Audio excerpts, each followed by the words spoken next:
welcome to Plan B. This show is where we talk about the local art that is around Welwyn Garden City.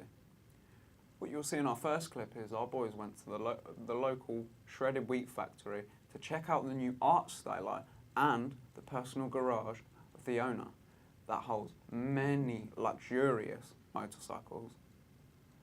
The shredded wheat factory, as it's known, was constructed originally in 1926 by Nabisco. It was designed by Louis de Soissons, a firm of architects. The building actually closed down about 10, 11 years ago, and it's laid dormant for all that time, and we're now bringing the site back into use. The way that the space will work allows us to show a whole eclectic mix of different art types. We're particularly interested in modern art, but that's not to say that we won't be having some more classical art on display. At the same time, we're also interested in motorbikes and other things that we think are of innate beauty, and we're going to be incorporating some of those together with artefacts from the shredded wheat factory within the art hub to also create a museum space.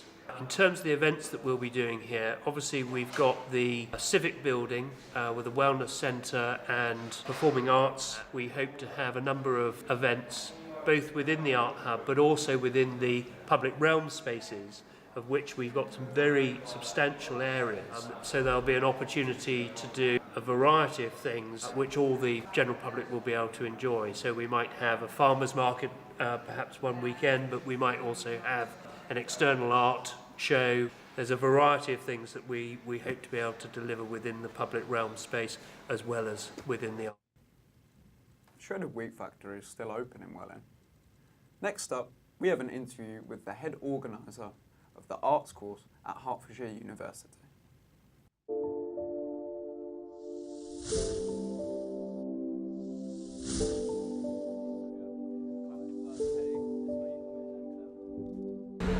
I'm Annabelle Lucas, I'm head of UH Arts.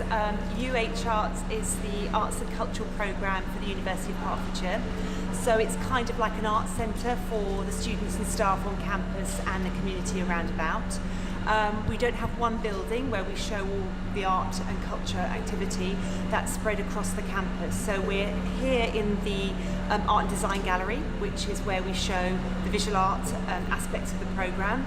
But we also have pop-up theatre, we've had pop-up circus and other activities in this space. This is a really funny piece that was made by, it's actually a member of staff now, but Tricia was actually a student with us. And if you have a close look, this piece, which is called Everyone's Got a Double, shows these pieces of popcorn, and Tricia has selected these because they're in effect mini portraits.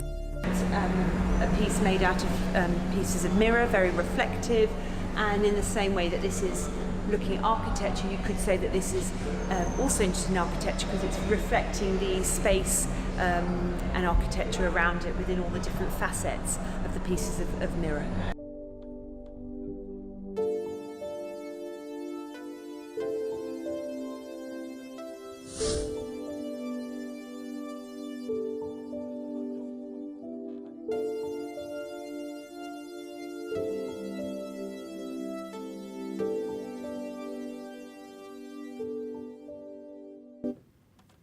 Right now, I'm with a very special guest, local skateboarder, Clem Barnes. So, do you think skateboarding is an art? Well, yeah, I think so, because there's no real end game like a normal sport. So it's more about expressing your creativity and your abilities as an individual, I think. So with the new proposed skate park that is going to be put in King George, do you feel that can improve your ability and others' ability with skateboarding? Well, if the park is designed right and built correctly, then yeah, because there'll be so much more to do, so people will be actually motivated to learn it, and they'll have the space to do it on. So they won't just be riding around causing what other people would call a ruckus, because that's what skateboarders are known for. So it'd also keep us out of the way. Yeah, fair enough. Well, to you, what makes skateboarding different to any other type of hobby? I think just that, like, you don't even really have to be a skateboarder to be skateboarding, you know? Like, you see someone getting a board and, you know, it's just messing around. Like, it's not taken seriously, you can just have fun with friends. You know, it's barely even, like, a hobby, because you're just kind of messing around on a bit of wood. Very delightful. Now, this next clip we're going to see is about music. And the band that we're going to see are called The Last Scarlet Night. Joy. Hello, here I am sitting with The Last Scarlet Night, a lovely bunch of gentlemen. Say hello. Hi. Hello.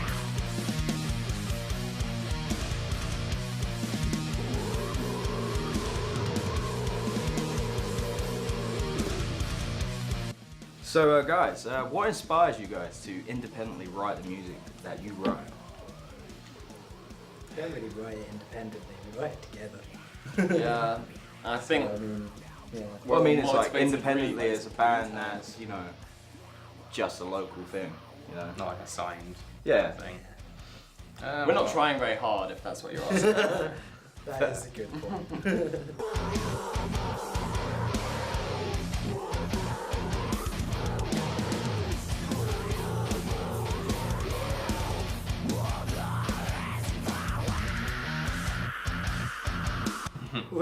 With the different interests that you each obviously have, like, does that sometimes soak into what you guys are doing? I mean, what like influences you? Yeah, so like obviously some of you have similar interests, but some music stands out. Yeah, it definitely Yeah. affects the music, especially Tom's like writing. He's gone to 7 strings now because he's listening to a lot of like bit for an autopsy and that kind of stuff. So I think we're going towards like that kind of sound. So yeah, it's definitely affecting the songwriting, especially now. What's the message behind The Last Scarlet Night? What's the inspiration That's a for the deep band question. and the name? Oh, in the name, Oh, yeah. it pretty much just came from Dragon Ball. Which I found out about 5 minutes ago. Yeah. They just like blowing up the moon. I mean, so there you go.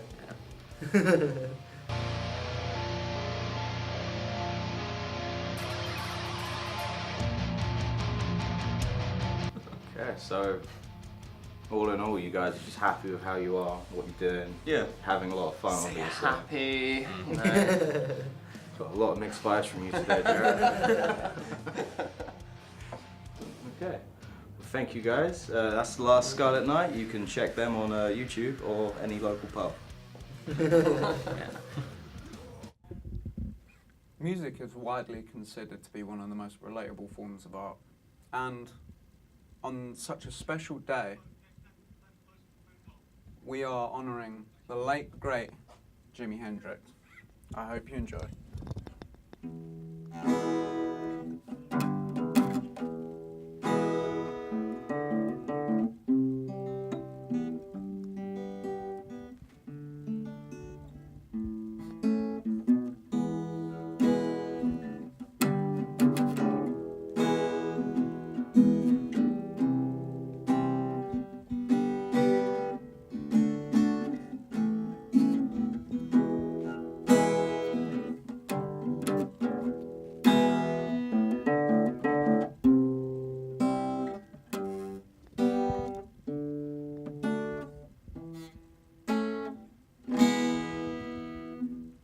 That was Hey Joe by Jimi Hendrix.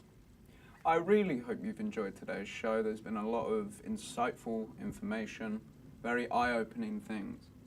But I'm afraid, till next time, I shall see you then.